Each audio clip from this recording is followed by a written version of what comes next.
Silent CEO saw her collapse after work and refused to walk away. The digital clock above the marble reception desk flipped silently to 11:45. Beyond the towering exterior glass walls, Chicago's first winter snow fell heavily. Violent white flakes crashed against the glass of Vance Corporation headquarters, contrasting the silent warmth inside. The private elevator chimed through the empty lobby. Liam Vance stepped out. His tailored charcoal suit was immaculate, his posture rigidly straight. As chief executive officer, Liam was notoriously cold, never wasting breath on small talk. He controlled his massive empire through ruthlessly brief emails and surgical decisions that no executive dared to question. His mind was consumed by crucial quarterly financial projections. "Have the car waiting," Liam instructed his head of security through his earpiece, his voice a flat, uncompromising monotone. "I am leaving now." As he strode toward the revolving doors, a faint, erratic sound broke his concentration. Near the exit, Nora Reed stumbled. The young interior design intern was severely exhausted after a long, brutal shift. Her heavy canvas bag, overstuffed with heavy architectural sketches and blueprint rolls, slipped dangerously down her shoulder. Her face was completely devoid of color, her breathing shallow and desperately uneven. "Just a few more steps," Nora whispered to herself, her voice trembling violently. "Just make it to the train." She pushed her frozen fingers against the freezing glass door, but her body had reached its absolute physical limit. Her vision suddenly blurred into absolute darkness. Her knees buckled beneath her. Before her fragile frame could violently strike the unforgiving marble floor, Liam moved. The purely instinctual reaction overrode his calculated demeanor. He immediately lunged forward, his strong arms catching her just in time. "Hey, look at me," Liam commanded sharply, bracing her weight against his chest. "Call a medic immediately," he shouted into his earpiece. As Nora slumped against him, something slipped from her frayed coat pocket. A small object fluttered down, landing silently at the tip of his polished leather shoe. Liam froze completely. The air vanished from his lungs. It was a pale blue origami flower. The meticulous folds were undeniably familiar. He was not stunned by the unconscious girl in his arms. He was utterly paralyzed because that specific, delicate paper flower was the exact same object that had saved him from a terrifying darkness 20 years ago. His dark eyes widened in absolute shock. "Impossible." Liam breathed softly into the deafening silence. "Is it you?" The harsh, blinding fluorescent lights of the corporate medical room hummed with a sterile, suffocating energy. The air smelled sharply of rubbing alcohol and clinical indifference. Nora lay entirely motionless on the narrow white examination bed, an IV line taped securely to her fragile, pale wrist. Standing near the door, the on-call physician reviewed a digital chart. His expression was strictly professional. "There is no critical trauma, Mr. Vance," the doctor reported in a hushed, even tone. "However, she is suffering from severe physical exhaustion. Her vitals indicate chronic sleep deprivation, alarming malnutrition, and prolonged, intense psychological stress." Liam did not look at the doctor. He sat completely still in the rigid plastic chair beside the bed. "I understood. Leave us," he commanded softly. The doctor nodded silently and exited, closing the heavy door with a definitive click. The deafening silence returned. Liam looked down. Resting perfectly in the center of his broad, powerful palm was the pale blue origami flower. The paper was worn, its creases softened by time and touch, but the meticulous folding technique was entirely unmistakable. The sterile white walls of the clinic start to fade away. He was suddenly pulled backward, drowning in a distant memory. He was 8 years old again. It was his birthday. The sprawling, immaculate Vance estate had been completely empty. No parents, no celebration. Just the cold, suffocating reality of immense wealth and absolute neglect. He had run away into the violent, unforgiving thunderstorm, wandering aimlessly until his expensive leather shoes were ruined and his small body was shivering uncontrollably. He had collapsed in a dilapidated, unfamiliar neighborhood. Through the blinding rain, a warm, worn hand had reached out. A woman with tired but incredibly kind eyes approached him. Her name was Martha. She had brought the freezing air of a billionaire empire into her cramped, leaking apartment. He vividly remembered the overwhelming smell of cheap, hot potato soup. It was the best meal he had ever eaten. Sitting across from him at the small, scratched wooden table was the kind woman's daughter, a little girl with bright, perceptive eyes. Seeing his lingering, silent fear of the storm raging outside, the little girl had carefully folded a piece of scrap paper. She slid it across the table. "This is a lucky flower," the young girl had said, her voice completely sincere. "If you keep it, you will not be afraid of the dark anymore. It protects you." Liam inhaled sharply, the sterile smell of the clinic violently pulling him back to the present. He looked at the unconscious woman lying on the bed.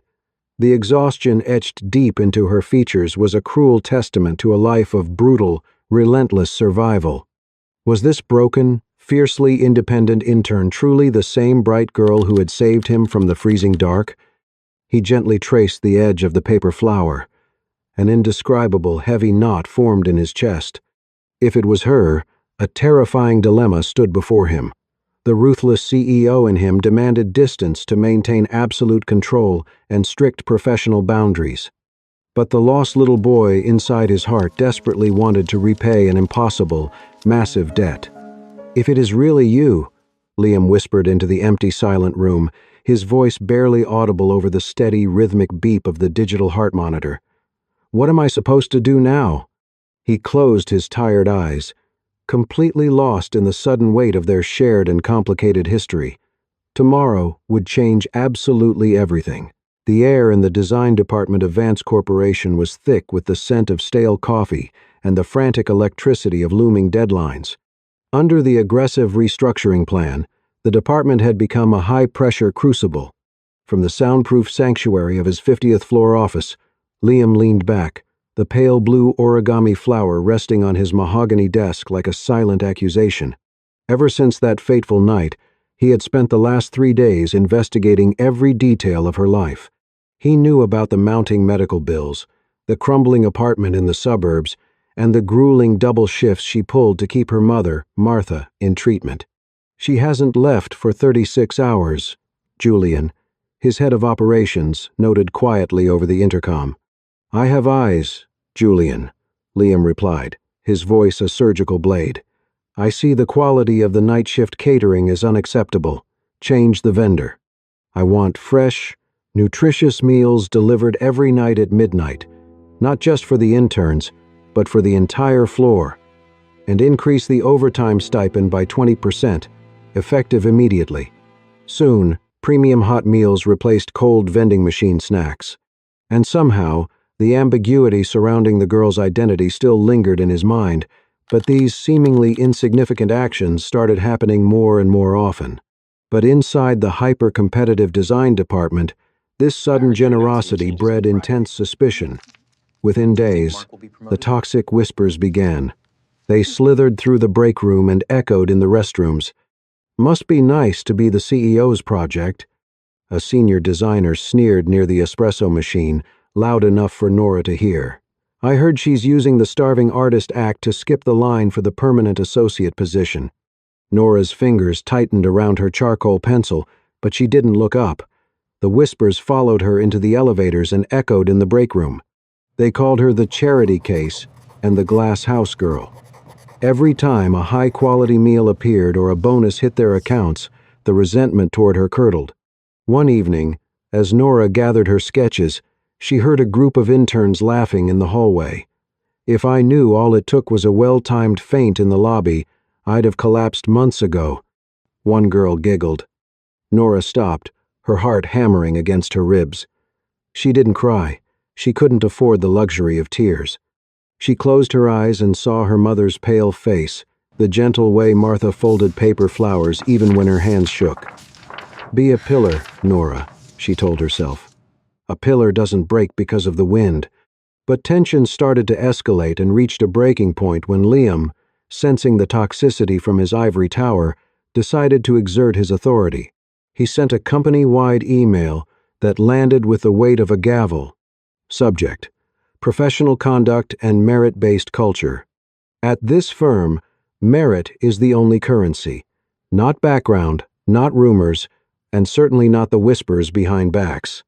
Any employee found contributing to a hostile work environment or engaging in character defamation will be terminated without further warning. We value results. Everything else is noise. She stood at her desk, staring at the screen, feeling the invisible weight of Liam's gaze from 50 floors up. The safety he offered felt more like a sentence. She wasn't a partner. She was a specimen under a microscope. And the dictator was only just beginning to realize that power could save a life, but it couldn't mend a broken spirit. 2 days later, it was a bitterly cold afternoon, with light winter snow falling softly on the busy streets outside, dusting the unforgiving city pavement in pure white. Liam walked aimlessly through the dense Chicago crowd. He let the deafening, chaotic noise wash over him. He desperately needed the blaring taxi horns and the overlapping conversations of hurried strangers to drown out his crushing, chronic exhaustion. Then, he paused at a busy intersection corner, glancing silently through the wet glass of a cheap, run-down diner. Under the flickering, warm yellow light of a hanging bulb, he finally saw her. Nora sat completely alone in a worn vinyl booth. She looked remarkably fragile, yet entirely peaceful. A bowl of cheap, watery broth sat untouched before her. Spread across the cracked laminate table were scattered blueprints and pale blue paper squares. His chest tightened. Before his rational mind intervened, Liam pushed open the heavy glass door. The brass bell chimed. He walked straight toward her booth. "May I?" Liam asked gently, his deep voice cutting through the ambient diner noise. Nora flinched violently, her tired eyes darting upward. She saw the powerful man whose mere shadow was actively destroying her reputation at the office. She quickly scanned the noisy diner. Every single booth was packed tightly with shivering commuters. She desperately wanted him to walk away, but he was the chief executive officer of Vance Corporation. The massive power dynamic completely suffocated her instinct to resist. She gave a small, defeated nod. Liam sat down heavily on the creaking vinyl. He raised his hand, his authoritative aura instantly silencing the nearby chatter. "Waiter, bring me exactly what she is having," he commanded. Nora shifted uncomfortably, pulling her heavy blueprints closer to her chest. She instinctively built a physical barricade between them. Every time this intimidating man intervened in her life, the toxic office whispers grew louder. He was a harbinger of absolute professional ruin disguised as a savior. She stared down at the blue paper. Her bruised fingers resumed their precise folding. Liam watched her in silence. His gaze fell upon a glass jar near the edge of the table. It was half filled with delicately folded paper flowers. "Beautiful flowers," Liam noted quietly, his commanding tone completely absent. "What do you fold them for?" Nora did not stop moving her hands. Her voice was carefully constructed to offer nothing. "My mother says each flower is a prayer," Nora murmured, eyes fixed on the paper. "I do not have much to give her, so I fold these small things." Liam leaned forward slightly. The immense corporate armor he wore every day cracked just a fraction. "The person who taught you must be very gentle," Liam said softly. A painful truth echoed behind his ribs. He remembered that gentle voice from 20 years ago, the smell of hot soup in a freezing storm. "She is," Nora replied, genuine warmth finally breaking through her cold facade. "Her name is Martha. She told me once that if you fold 1,000 paper flowers for someone, you get one wish. I just want my mother to get well." The name hit him like a physical blow. "Martha." Liam froze. The clattering noise of the diner faded into absolute silence. It was her. The definitive proof sat right across from him. He opened his mouth. He needed to bridge the massive gap between them and confess who he truly was. And before he could form a single word, Nora abruptly stood up. She hastily shoved her blueprints and the glass jar into her bag. "Excuse me, Mr. Vance," Nora said abruptly, returning to strict professionalism. "My visiting hours at the hospital start in 10 minutes. I have to go." She did not wait for a response, pulling her thin coat tight and rushing out into the freezing snow. Liam sat completely alone. The waiter placed a steaming bowl of broth in front of him. Liam stared through the frosted window, watching her small figure disappear into the violent storm. And for the very first time in his carefully calculated life, the untouchable CEO realized a truly terrifying truth. He did not want to control her reality. He desperately wanted to finally understand it.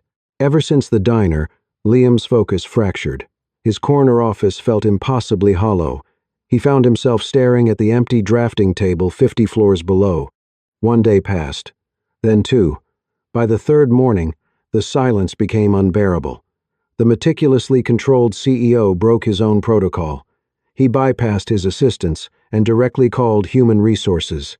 "Where is the intern, Nora Reed?" Liam demanded, his voice tight. The line hesitated. "She took emergency leave, Mr. Vance. Her mother's condition deteriorated rapidly." Liam dropped the phone. He did not ask for a scheduled reshuffle. He did not check the stock ticker. "Find out which hospital." He instructed his security detail sharply. "Now."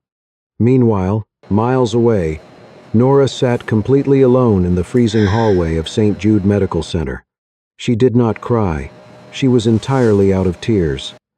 At her feet lay a scattered pile of medical bills, the printed numbers representing a debt she could never repay in a single lifetime.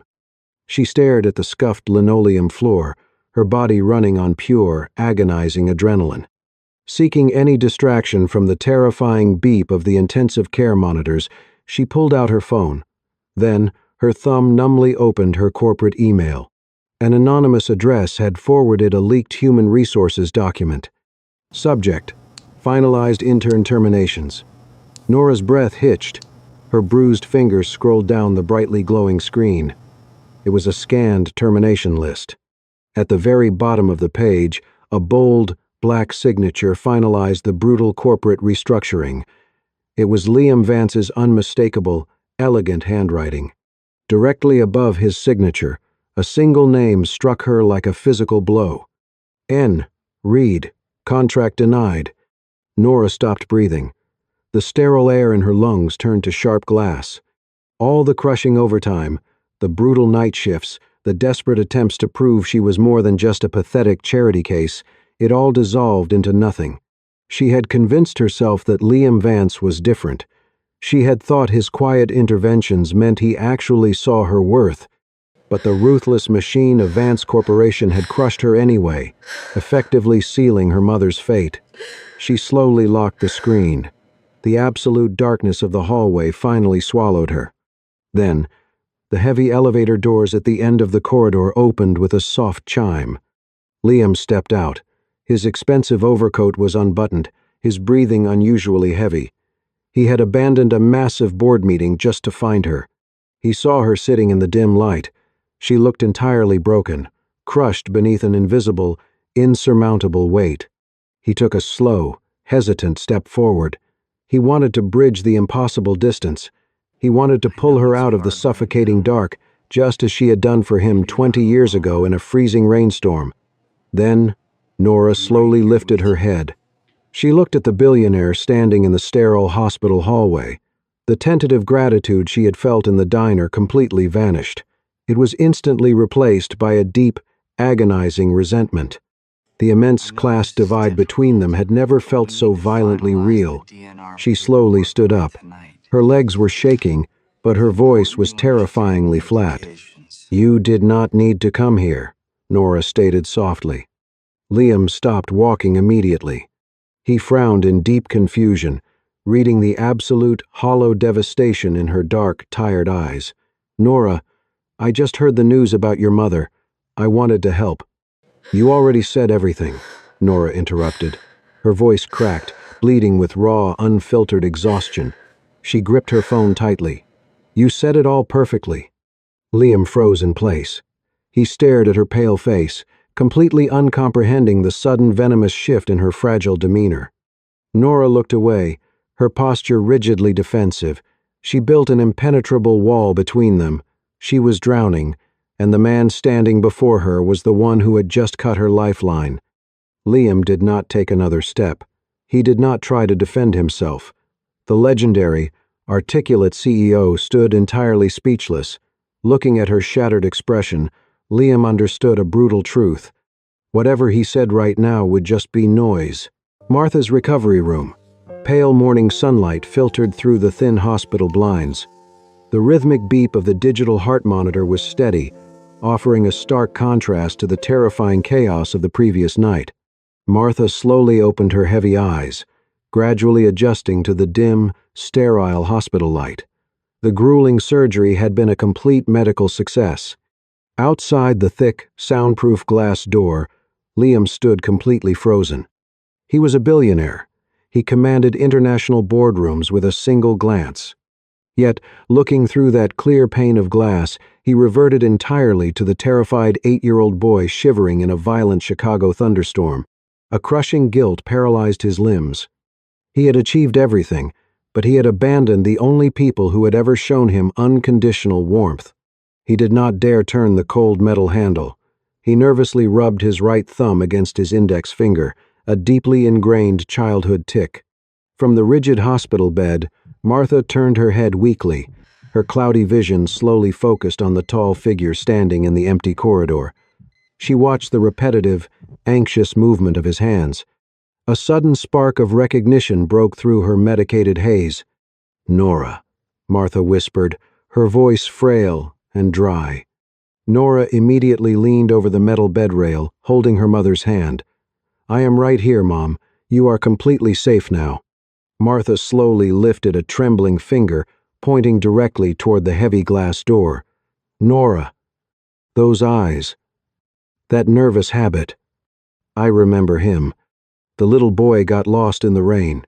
Nora frowned in deep confusion, turning her head to look at the powerful CEO standing outside. "Mom, you are confused. That is Liam Vance. He is my boss." "No," Martha breathed softly, a weak, nostalgic smile touching her pale lips. "That is the little boy." Nora froze entirely. I'm right here with you. The breathable air in the sterile room Everything is going vanished. to be okay. Her exhausted mind raced violently back to the pale blue origami flower. The sudden, invasive interest in her daily life. The expensive corporate meals mysteriously arrive at her desk. It all clicked together with a sickening, devastating clarity. She slowly walked toward the door, pulling the heavy door firmly shut behind her to protect her mother from the fallout. Liam looked at her. The impenetrable armor of the corporate dictator was completely gone. He looked profoundly exhausted, entirely exposed, and deeply remorseful. Nora did not melt into his arms. The shocking revelation did not magically erase the brutal termination list burned into her exhausted retinas. "So it was just a pity," Nora stated softly. Her voice was pure ice. "A few hot meals to clear your guilty conscience before your ruthless corporation discarded me." Liam flinched visibly. He instantly recognized the raw, jagged edge of a severe misunderstanding. The leaked human resources list. She truly thought he had fired her. He desperately wanted to explain the clerical error. He wanted to scream that he would never let her fall. But looking through the glass at Martha's fragile, sleeping state, he violently forced his protective instincts down. This was a critical recovery ward, not a hostile boardroom. "I owe you and your mother a life," Liam said quietly, his deep voice thick with heavily suppressed emotion. "But I am also the head of the place that made you collapse. I accept that." Nora crossed her arms tightly across her chest. The immense fatigue in her bones morphed into an unbreakable, fiercely defensive pride. She would not be his charity case. "Gratitude does not give you the right to step into my life and rearrange everything," Nora replied bitterly. "You paid the medical bill. Your debt is settled. Now, leave." She turned her back completely, and Liam slowly lowered his hand. He took a deliberate, heavy step back into the empty corridor. 1 week later, Martha was finally discharged. Inside their cramped suburban apartment, the familiar lingering scent of old wood mixed with warm broth. Martha had insisted on inviting Liam to dinner to reminisce about everything. Nora had reluctantly agreed. She moved through the small kitchen with a stiff, resigned posture. She fully believed she was just serving out her final, agonizing notice period at Vance Corporation before officially clearing out her desk at the end of the month. Liam stood awkwardly near the chipped laminate counter. The formidable billionaire looked entirely out of place in the tiny space, yet he quietly rolled up the sleeves of his expensive tailored shirt. He clumsily washed the cheap vegetables under the sputtering faucet and carefully carried the chipped ceramic bowls to the small wooden dining table. Martha stood by the stove, stirring a familiar, steaming pot. Finally they sat down. Liam stared down at the bowl in front of him. Still the exact same cheap, thick potato soup from 2 decades ago. He picked up his metal spoon.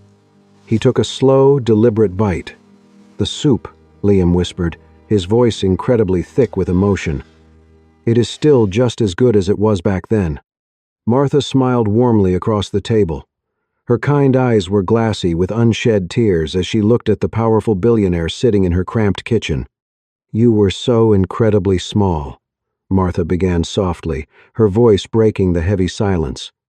Nora stopped eating, her eyes shifting quietly between her mother and Liam. "I still remember opening the apartment door that night," Martha continued, her gaze distant as the memory flooded back. "The rain was coming down in absolute sheets. You were standing there wearing this ridiculous, expensive little suit, completely soaked through. Your leather shoes were ruined, but you did not cry." Liam froze. His knuckles turned white as he gripped the cheap metal spoon.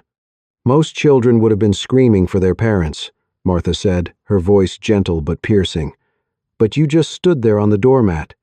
She smiled softly, then reached across the table, her worn hand resting lightly near his. "And I am glad you finally found your way out of the rain." Liam did not say a word. The ruthless CEO, the man who controlled thousands of lives with a single email, simply closed his eyes and let out a long, trembling breath, finally allowing the terrified 8-year-old boy inside him to rest. After the quiet meal, Martha politely excused herself to rest in the bedroom. The heavy silence instantly returned. Nora sat across from Liam. She forced her tired spine perfectly straight, building her defensive walls back up. "Thank you for coming," Nora stated, her tone strictly professional, devoid of any warmth. "I will be quietly clearing out my desk this coming Friday.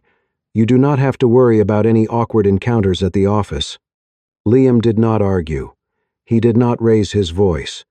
He simply reached into the inner pocket of his charcoal suit vest. He withdrew a crisp, folded document and slowly slid it across the scratched wooden table. Nora looked down.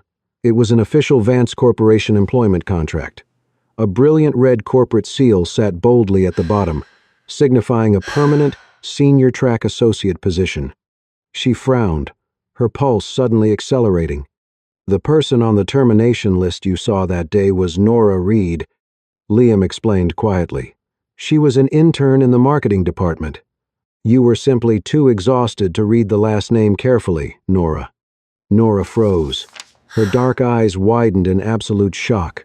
Her trembling fingers hovered over the thick paper. "But," Nora stammered, her voice breaking, "the design department had severe budget cuts. They laid off 3 people. Liam leaned forward. The cold, intimidating CEO was completely gone. His dark eyes held nothing but profound, genuine respect. "Yes, they did," Liam said, his deep voice incredibly gentle. "But you were never on that termination list. You were hired because you are the hardest worker in this entire building. You redrew dozens of complex architectural sketches without complaint. You survived the brutal pressure and consistently stayed at your desk until 2 in the morning. Nora stared at the red seal. Her defensive armor violently cracked. "This permanent contract was drafted and signed 3 days before I ever knew who you actually were," Liam continued relentlessly, stripping away her remaining doubts. "Your own relentless effort saved your career. Not my pity, not my favoritism. The agonizing, heavy resentment that had poisoned her heart for weeks instantly evaporated. The suffocating weight of her desperate survival finally lifted. For the first time in months, tears spilled hot and fast down her pale cheeks. "I thought," Nora choked out, burying her face in her trembling hands, "I thought I had lost absolutely everything." Liam did not reach out to touch her.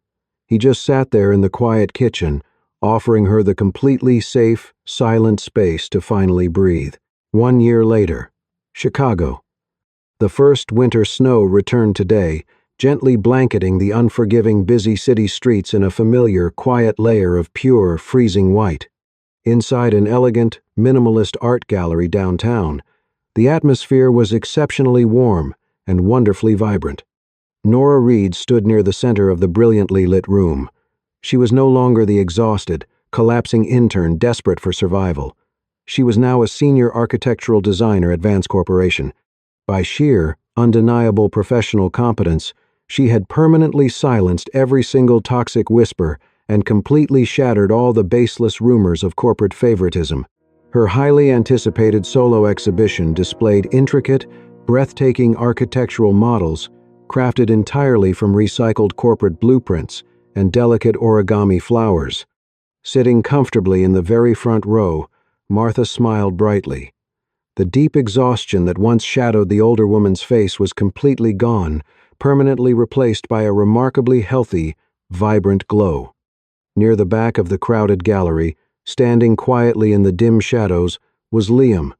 He wore a simple, unbuttoned charcoal coat. There was no heavy security detail. There were no flashing press cameras. He was not there as the ruthless chief executive officer inspecting a highly valuable corporate asset. He was simply a man, silently admiring the truly remarkable achievements of the brilliant woman he deeply respected and loved. The crowd eventually thinned. Nora noticed him. She did not hesitate. She did not lower her gaze in nervous submission. She walked directly toward him, her footsteps incredibly confident and perfectly measured against the polished hardwood floor.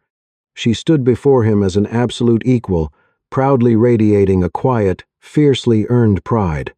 Liam looked down at the small, pale blue origami flower resting gently in the palm of his hand. It was a completely new one, freshly folded from a discarded architectural sketch. 20 years ago, a fragile paper flower saved a terrified, lost child, Liam said.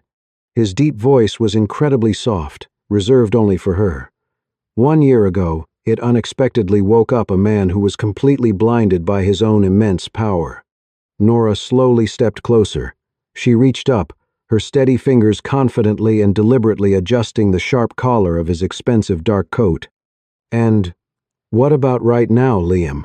Nora asked softly, a genuine, uniquely challenging spark beautifully illuminating her dark, expressive eyes. Liam did not look away. He looked directly into her eyes, a rare, entirely unguarded smile finally breaking across his normally stoic, calculating face. "Right now," Liam replied, "it is a permanent reminder that I do not actually need a savior. I just deeply need a true, formidable partner. Someone willingly walks alongside me through every single bitter winter blizzard." Nora smiled back, her defensive walls permanently dismantled. "The asking price for this specific partner is incredibly high right now, Mr. Vance. Vance Corporation can easily afford it," Liam answered quickly, without a single second of hesitation. "I am happily paying with the rest of my entire life." Then, without needing to say another word, they turned away from the bright lights and the lingering applause. Side by side, they walked toward the heavy glass doors, together into the dark, chaotic city, quietly disappearing with the beautiful, silent white of the season's first snow. Love is rarely about rescue. It is about profound respect. Liam and Nora's story reminds us that a person's greatest gift isn't stepping in to save someone, but trusting them enough to let them fight their own battles. We often mistake protection for love, using our resources to shield those we care about. But true connection cannot thrive in the shadow of a savior complex or an unequal power dynamic. It requires the raw courage to step back and allow someone to build their own unyielding pride. Finally, mature love doesn't demand a debt of gratitude or a fairy tale ending. It is about two independent people choosing to stand side by side in the freezing snow, as absolute equals, proving that the strongest bonds are formed when no one has to look down.